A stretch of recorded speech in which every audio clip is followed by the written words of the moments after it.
अस्सलाम वालेकुम। उम्मीद करता हूँ फिट होंगे, बेहतरीन होंगे, अपनी लाइफ अच्छे से एंजॉय करोगे। हम तीनों की तरह आज एक और वीडियो और उसका टाइटल है वीडियो का टाइटल है जी मोहम्मद यूनुस का इलाज शुरू हुआ और डिफेंस डिटेक्टिव की वीडियो है जी। ओरिजिनल वीडियो का लिंक डिस्क्रिप्शन में मौजूद है। लाजमी को भी सपोर्ट करें, मैं भी सपोर्ट करें। मेरा नाम है राणा दिल, मेरे साथ है मोहम्मद समीर खोखर। हमारी Sufiyan Iqbal. So guys let's start.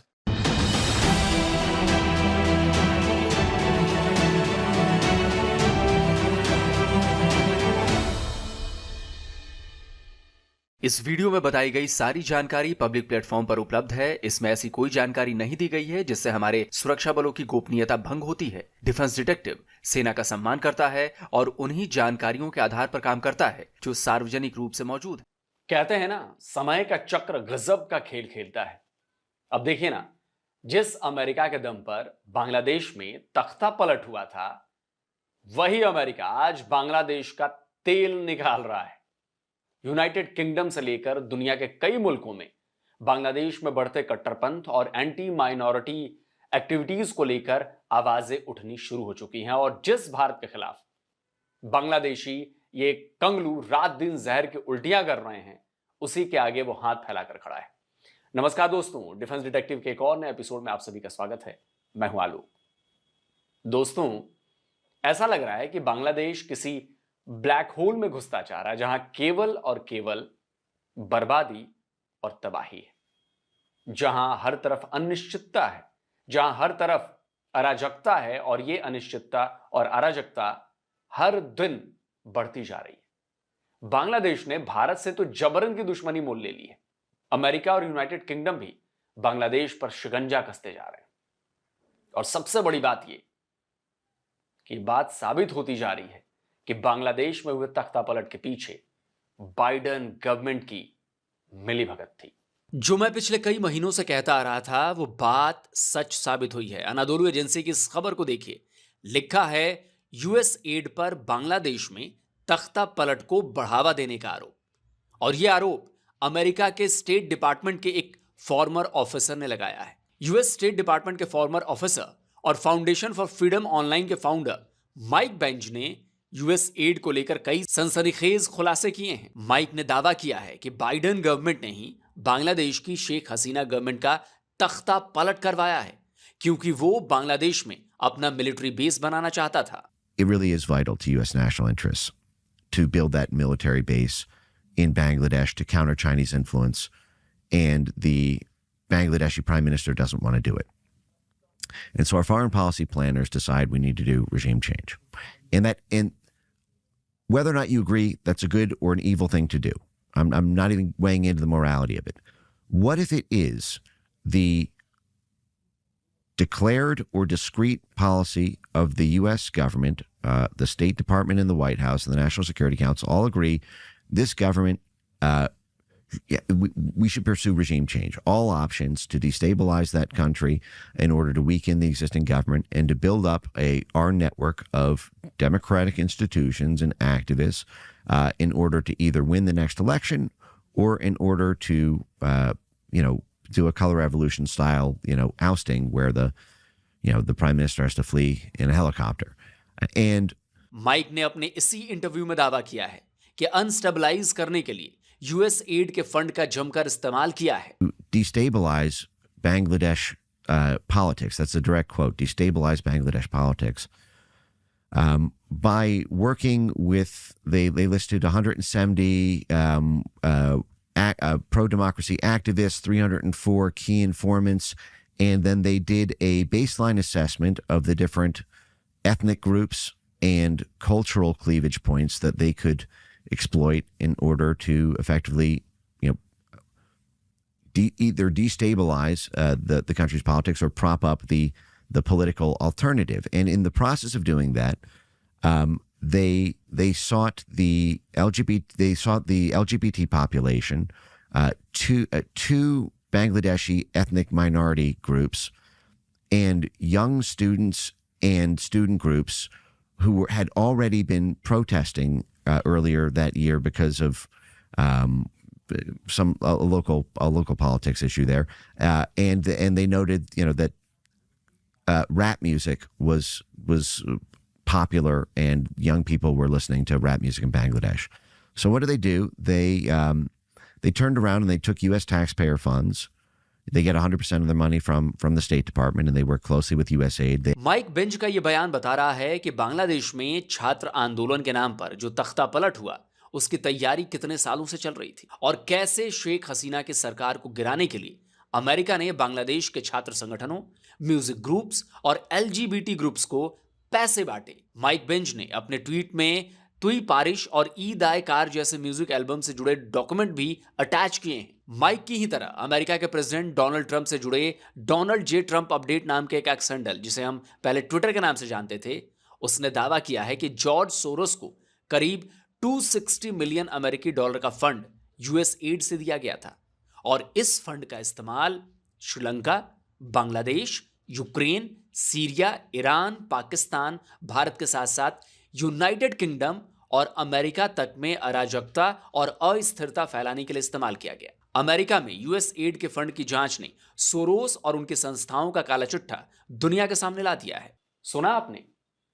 जिन देशों में यूएस एड के फंड्स और जॉर्ज सोरोस की साजिश की बात कही जा रही है, उसमें भारत का नाम भी शामिल है और यह बात पिछले 4-5 सालों से लगातार कही जा रही है कि जॉर्ज सोरोस भारत में भी पॉलिटिकल अनस्टेबिलिटी करवाने की कोशिश में लगा हुआ है। अब यह बात अमेरिका से भी कही जाने लगी है और जिन जिन देशों का नाम लिया गया है इसमें, आप याद कीजिए, उन सभी देशों में सरकारें वक्त से पहले गिराई गई हैं या क्रांति के नाम पर, इनकलाब के नाम पर देश को पूरी तरह से पटरी से उतार दिया गया है। फिर वो चाहे पाकिस्तान हो, बांग्लादेश हो या फिर श्रीलंका हो। उत्सव संदुजा अमेरिकी बेस्ड जर्नलिस्ट हैं। उन्होंने 7 जनवरी को अपने एक्स अकाउंट पर एक स्टेटमेंट जारी किया है। इसमें उन्होंने आरोप लगाया है कि ओबामा बाइडेन गवर्नमेंट ने यूएस एड का इस्तेमाल कर कलर रेवोल्यूशन के नाम पर दुनिया के कई देशों को बुरी तरह से अनस्टेबल कर दिया है। सीरिया, लीबिया और यूक्रेन को लेकर तो उन्होंने फॉर्मर डेमोक्रेट गवर्नमेंट पर निशाना साधा ही है। बांग्लादेश को लेकर भी कई बड़े खुलासे किए हैं। And now we see history repeating itself in Bangladesh under the Biden-Harris administration. They orchestrated the removal of Sheikh Hasina, a secular leader who kept extremists in check, and replaced her with Mohammed Yunus, a friend of the Clintons. Yunus is someone who represents the global elite, not the interests of the Bangladeshi people.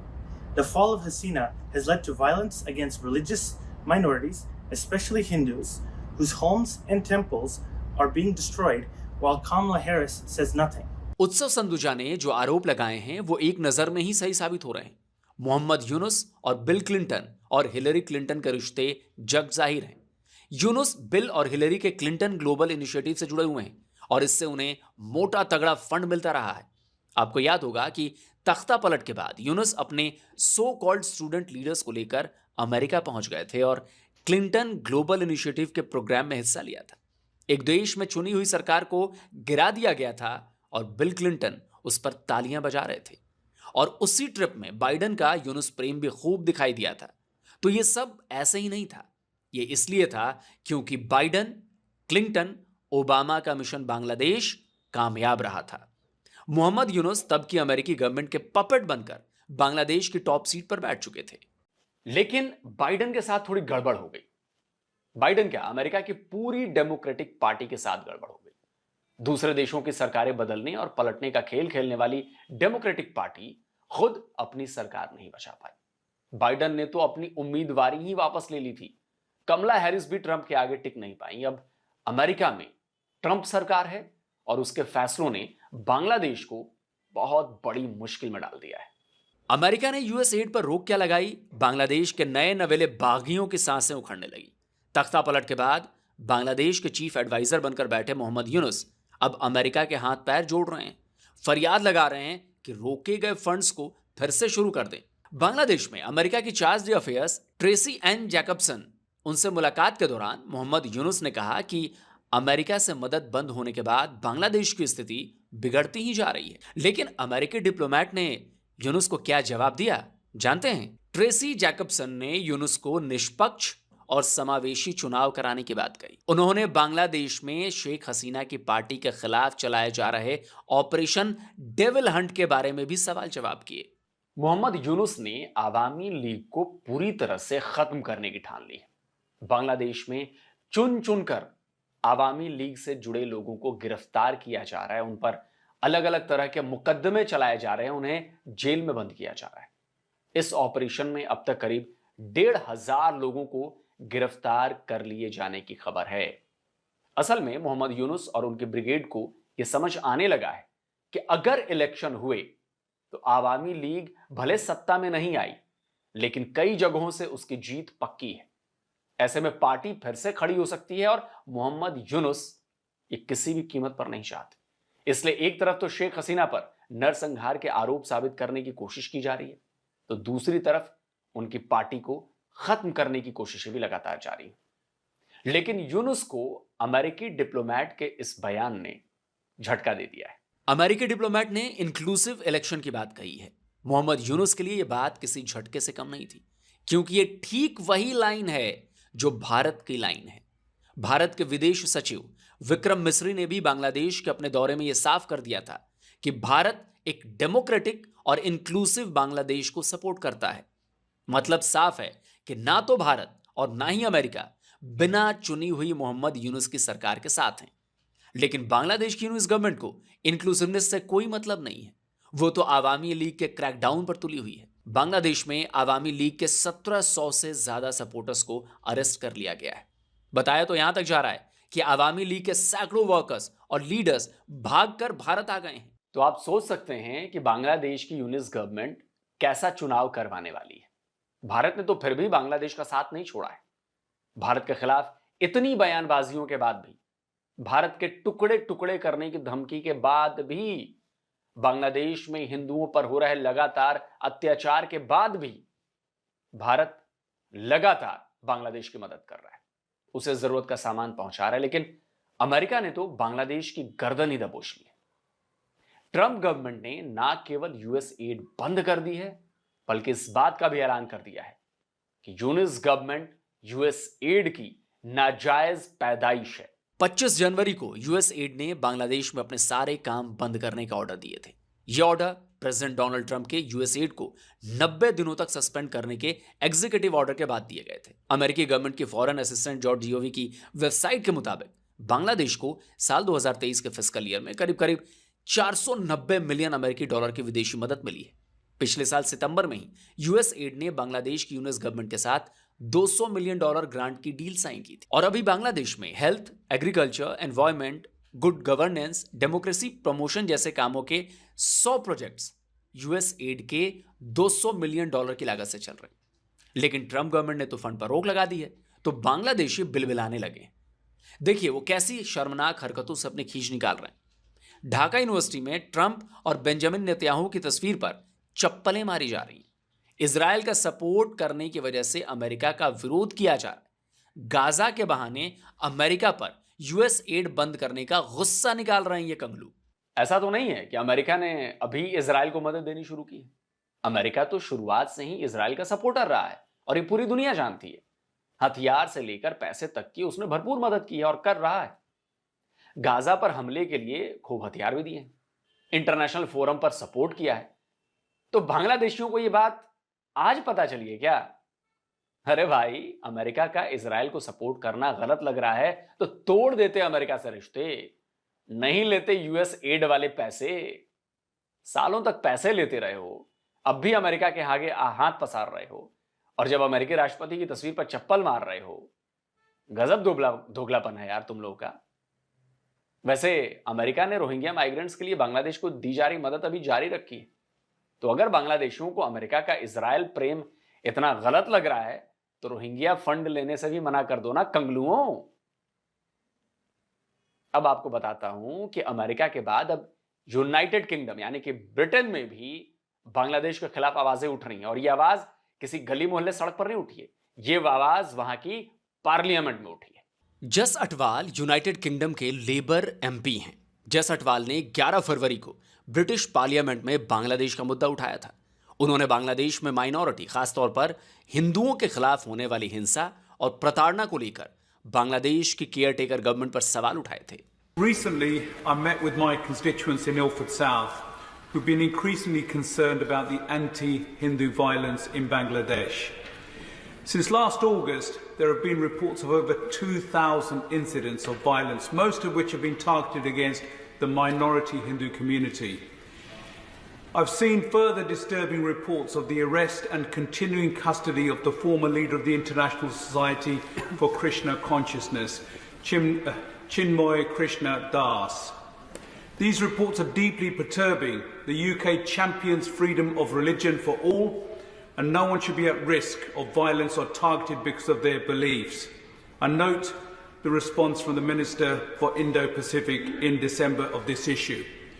Would the leader update the House or ask the Foreign Secretary to make a statement on the assessment he has made and the action his department has taken to engage with the new government in Bangladesh so that they can support the right of people from all religions to live freely? जस अटवाल के इन सवालों का जवाब leader of the House of Commons Lucy Powell ने दिया। Well, this government takes extremely seriously the issues that he raised, and that the minister was recently in Bangladesh, where he she made absolutely clear that the Bangladesh government should take greater steps in the protection of religious minorities. The anti-Hindu violence that he describes in Bangladesh has now been raised already twice in this session and gets raised with me many times. So I will ensure that the relevant minister does update the House at the earliest opportunity about these matters. यानी बांग्लादेश पर चौतरफा दबाव पड़ना शुरू हो चुका है और इसका असर भी बांग्लादेश पर दिखाई देना शुरू हो गया है। अब एक और दिलचस्प बात बताता हूं दोस्तों, वो ये कि आलू प्याज के लिए भारत के सामने हाथ पसारने के बाद अब बांग्लादेश भारत से बिजली की सप्लाई 100% करने की फरियाद कर रहा है। बांग्लादेश ने अडानी पावर से गुहार लगाई है कि वो जो बिजली रोकी गई है उसकी सप्लाई फिर से शुरू कर दे ताकि उसकी एनर्जी क्राइसिस दूर हो सके। तो भैया बकाया पैसे दे दो और फुल बिजली ले लो। और दोस्तों ये हाल तब है कि बांग्लादेश की एंटरिम गवर्नमेंट से लेकर लगभग सभी बांग्लादेशी पिछले कई महीनों से भारत के खिलाफ बयानबाजियां कर रहे हैं, अनाप शनाप बक रहे हैं। खैर, भारत ने हमेशा अपना बड़ा दिल दिखाया है, हमेशा बांग्लादेश की मदद की है, और हां, जहां जरूरत पड़ती है तो भारत उंगली टेढ़ी करके बांग्लादेश को उसकी औकात भी बताता रहता है। फिलहाल बांग्लादेश फाइनेंशियल और पॉलिटिकल क्राइसिस में फंसा हुआ है और हालात बता रहे हैं कि वहां पर एक बार फिर सिविल वॉर की सिचुएशन क्रिएट हो रही है। मैंने पिछले वीडियो में भी कहा था एक और वॉर होनी है वहां पर। ऐसे में बांग्लादेश का अपने ही बनाए इस ब्लैक होल से निकलने का फिलहाल तो कोई रास्ता नजर नहीं आ रहा है।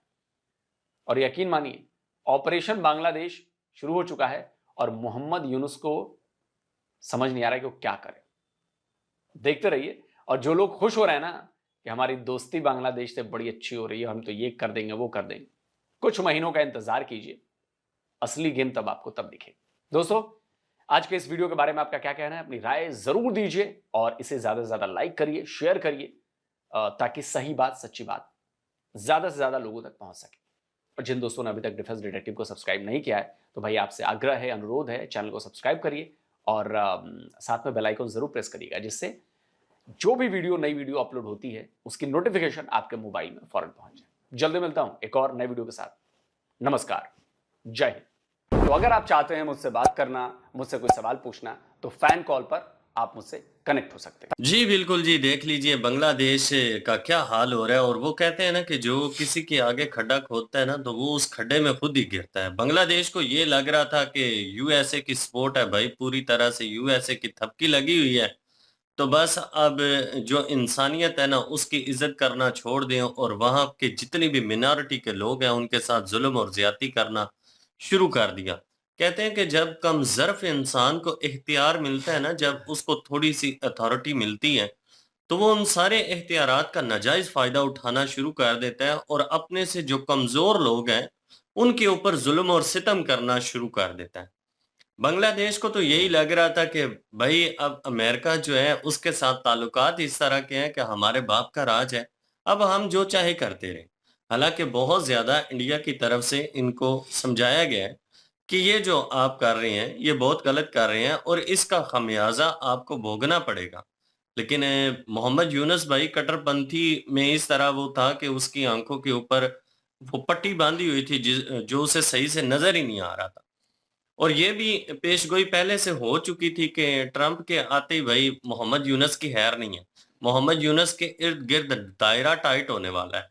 अब यूएसए एड जो बंद हुआ है तो मोहम्मद यूनस की वो रोने धोने शुरू हो गए हैं। डिप्लोमेट है जो अमेरिका के, उनके साथ मोहम्मद यूनस ने बातचीत की है कि बांग्लादेश के भाई हालात बहुत ज्यादा खराब हो चुके हैं और यूएसए ने जो एड रोकी है उसकी वजह से मजीद इस तरह के हालात हैं कि काबू में नहीं आ रहे। तो वो अपील कर रहा था कि दोबारा से जो एड है ना वो कंटिन्यू की जाए। अब डिप्लोमेट जो हैं उन्होंने तो दूसरे सवाल करने शुरू कर दिए। उन्होंने ये पूछना शुरू कर दिया कि हसीना वाजिद की जो पार्टी है उसके खिलाफ जो क्रैकडाउन आपने शुरू किया हुआ है उसके ऊपर कुछ बताइए कि क्या कर रही हैं आप। अवामी लीग के जितने भी लोग हैं, चाहे किसी का कोई जुर्म है या नहीं है, उन सबको वन बाय वन करके उठा के वो जेलों में डाल रही हैं। और हिंदुओं के साथ तो जो उन्होंने ज्यादती की है वो तो आप सबको पता है भाई, उन्होंने कितना बड़ा जुल्म किया। अब इंडिया जो है देख लें कि कम ज़र्फ़ लोगों की फिर भी मदद कर रहा है। इंडिया ने पूरी तरह से अभी हाथ नहीं खींचा अपना, और इंडिया की जितनी सपोर्ट अभी बांग्लादेश को है, मैं कहता हूँ अगर इंडिया भी ये सपोर्ट करना बंद कर दे तो यकीन करें बांग्लादेश की चीखें जैसे आसमान पे पहुंची हुई हैं ना, उससे भी आगे निकल जाएंगी। बांग्लादेश की वैसे ठुस हो जानी है। मोहम्मद यूनस जो है ना भाई, इसने जितनी भी ये जुल्म किए हैं, जो ज्यादतियां की हैं, इसके आगे आने वाले हैं। क्योंकि मोहम्मद यूनस के खिलाफ बयान दे दिया ट्रंप ने कि यूएसए एड से नाजायज पैदा होने वाला मोहम्मद यूनस है। मतलब ये कि मोहम्मद यूनस की अपनी कोई बुनियाद ही नहीं है, उसकी कोई शनाख्त ही नहीं है, उसको पैदा करने वाला भी अमेरिका है। तो ज़ाहिर सी बात है भाई, जिसका जन्म होता है फिर उसकी मृत्यु जो है वो तो निश्चित है। तो अब जिन्होंने उसको इस बीज को बोया है, वो इस दरख्त को काट भी सकते हैं, उनको इख्तियार है इस चीज़ के। इसीलिए कहते हैं ना कि जुल्म और सितम उतना करो जितना खुद पे भोगने की ताकत हो। क्योंकि जब अपने ऊपर टाइम आता है ना तो फिर बंदे को पता चलता है कि मैंने क्या कारनामे किए।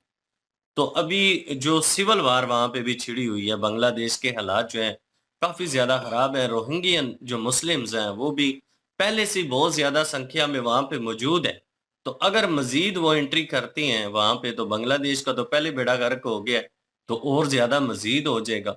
और जो लोग सर ने बात की है कि जिन लोगों को ये लग रहा है कि बांग्लादेश के साथ दोस्ती हो रही है, तो वो भी सावधान रहें, वो भी खबरदार रहें। उनको भी पता चलना चाहिए कि बांग्लादेश के अब क्या हालात होने वाले हैं, तो इतना कोई खुश होने की ज़रूरत नहीं है। जी, बिल्कुल जी। और वहाँ पे जो है वो शुरू से हम ज़ाहिर है सुनते आ रहे हैं, वीडियो करते हैं, बांग्लादेश की भी वीडियो की है जी। सब कह रहे हैं कि बांग्लादेश को जो है वो अमेरिका ने जो है वो तख्ता पलट किया था हसीना वाजद का। तो आज उसके जो है वो सबूत मिलने शुरू हो गए हैं। जब ट्रंप गवर्नमेंट आई है उसके बाद जो है वो उसके चीज़ के सबूत मिलने शुरू हो गए हैं। पहले तो सिर्फ हसीना वाजिद ने बयान दिया कि मुझे एक गोरा आया और उसने ऐसे धमकी दी और ऐसे कहा कि यहाँ पे मुझे एक मुल्क बनाने दो, हिस्सा दो, यहाँ पे बांग्लादेश में कोई जगह दो। तो मैंने मना कर दिया। तो वो सिर्फ हसीना वाजिद का बयान था। और वो जो कुछ तस्वीरें नज़र आई पहले बाइडेन के साथ जफ्फियाँ डालते हुए, मोहम्मद यूनस की, बिल क्लिंटन और हैरी क्लिंटन के साथ, तो वो सारा, और जो आंदोलन के जो 3 जो स्टूडेंट थे, उनको वहाँ पे जो है वो रिप्रेज़ेंट किया गया। वहाँ पे जो है वो वहाँ पे खड़ा किया गया और बिल क्लिंटन जो है वो तालियाँ बजा रहा था। तो पहले ये सारे सबूत थे। लेकिन अब बातें शुरू हो चुकी हैं सीधी-सीधी। और वहाँ के जो लोग हैं, वहाँ के जो दारान हैं, उन्होंने भी ट्वीट करना शुरू कर दिया है कि भाई जो बाइडेन ने जो है यूएस एड के ज़रिए जो है वहाँ पे तख्ता पलट किया है। और वहाँ का जो है वो खाली बांग्लादेश नहीं, उन्होंने जो नीचे नाम लिखे हुए थे ईरान, सीरिया, पाकिस्तान, बांग्लादेश और भी थे 3-4 नाम। तो इन सब जगह पे जो है वो तख्ता पलट करने की कोशिश की गई है और तख्ता पलट भी हुआ है। और ये वो खुद बयान कर रहे हैं। ये को अब ज़ाहिर है वहाँ के जो है वो लोग हैं, वहाँ के ओहदेदारान हैं जो कि खुद बात कर रहे हैं यूएस एड एड को लेके, उसके ज़रिए जो है वो ये सारा कुछ हुआ। तो ये एक किस्म का सबूत भी है ना कि बांग्लादेश में तख्ता पलट जो है अमेरिका ने किया, सीरिया में, पाकिस्तान में, और भी जितने मुल्कों का, ईरान, और भी कई में, इंडिया का नाम भी है, यूके भी है। तो वहाँ पे तो कोशिश की है लेकिन कर नहीं पाए, लेकिन यह कुछ मुल्कों में कर दिया है। तो ये एक सबूत भी हैं। और मैं कहता हूँ कि ये घिनौनी हरकत थी बाइडेन की। और ट्रंप ने आके उसको ओपनली जो है वो बताना शुरू कर दिया है। अब यूएस एड बंद कर दिए। यूएस एड बंद करने से काफ़ी मुल्कों को प्रॉब्लम होना शुरू हो चुकी है, तो जिसमें बांग्लादेश भी है, और बांग्लादेश जो है वो उसका गला दबाने गया है, क्योंकि मोहम्मद यूनस जो है वो आई यूएसएड के थ्रू ही था। तो जब वो बंद हो गई है तो मोहम्मद यूनस का भी जो है वो सांस बंद होना शुरू हो जाएगा अब आहिस्ता-आहिस्ता।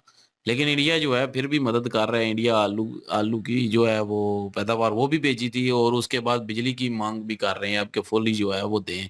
तो ज़ाहिर है पैसे देंगे तो फिर मिलेगी बिजली पूरी। लेकिन ये है कि वो माँग कर रहे हैं, रोहिंग्या आके बैठा हुआ है सर पे, और मतलब कि उनका जो है वो साँस बंद होने वाला है बांग्लादेशियों का।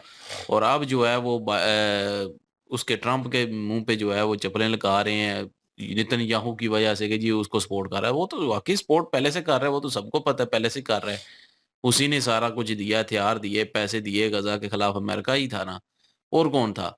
तो पीछे इज़राइल की सपोर्ट करने वाला, फुली सपोर्ट करने वाला वही था, यूक्रेन की सपोर्ट करने वाला वही था। अब वो यूक्रेन की तो बंद कर दी है, लेकिन जो है अपना इज़राइल की, वो मेरे ख़्याल में राउंड 2 भी शुरू होने वाला है। वो भी मैंने एक न्यूज़ देखी थी। तो ख़ैर बहरहाल बांग्लादेश जो है वो अपने किए की सज़ा जो है भुगतेगा, और कम से कम ठीक है अगर तख्ता आपको कोई जो है वो नई पीएम जो है वो अच्छा लगता, तो इलेक्शन करवाएँ। अभी इलेक्शन का कह रहे हैं तो इलेक्शन नहीं करवा रहा ये मोहम्मद यूनस। इसको पता है कि अगर इलेक्शन करवाए तो सब कुछ ख़त्म हो जाएगा, और हिंदुओं के खिलाफ जो है वो उसने प्रोपेगेंडे किए थे, उस वक़्त ज़ुल्म किया था, अभी भी हो रहा है, और उसके बाद अब अवामी पार्टी जो है उसके लोगों को उठाया जा रहा है। और ये पाकिस्तान में जो है वो जैसे उठाया जा रहा है वैसे ही उधर भी उठाया जा रहा है, और इ वो एक किस्म का समझ लें कि जो एक डर खौफ होता है ना मुल्क में, वो हम समझ सकते हैं उस चीज़ को। तो वहाँ पे अवामी जो अवामी पार्टी है, हुँ। उसके लोगों को जो है उठाया जा रहा है, वहाँ के जो है वो जो एमएनए, एमपी हैं उनको उठाया जा रहा है। तो ये मैं कहता हूँ कि ज़ुल्म है, और ये एक फ्रीडम जो है ना उस पे जो है वो डाका है, और ये कोई डेमोक्रेटिक मुल्क नहीं बनने जा रहा फिर। लेकिन ये है कि अभी ट्रंप ने जो है वो फंदा डाल दिया है। अब हो सकता है कि फिर से इलेक्शन हो जाए बांग्लादेश में, और एक डेमोक्रेटिक जो पार्टी है वो ऊपर आएगी। लेकिन अभी फ़िलवक़्त जो है वो कोई ऐसा सीन नज़र नहीं आता मुझे। अभी मोहम्मद यूनुस जो है ना एक साँप की तरह जो है ना बैठा हुआ है ऊपर कुंडली मार के। तो उसको हटाना भी अभी थोड़ा बहुत टाइम लगेगा। बहरहाल देखते हैं आगे क्या-क्या होता है। इंडिया जो है अभी फ़िलवक़्त तो मदद कर रहा है इनकी। इंडिया ने एड वग़ैरह नहीं रोकी, इंडिया ने जो है वो चीज़ें नहीं रोकी। अभी भी चीज़ें वहाँ पे जा रही हैं इंडिया से। चलें ख़ैर, बिल्कुल देखते हैं जी। क्या होता है अब। ऐसी सिचुएशन है, और मैंने बहुत सारी वीडियो में कहा है कि अमेरिका जो है होल्ड कर रहा है और सारी चीज़ें कर रहा है, तो वो बयान आ गया।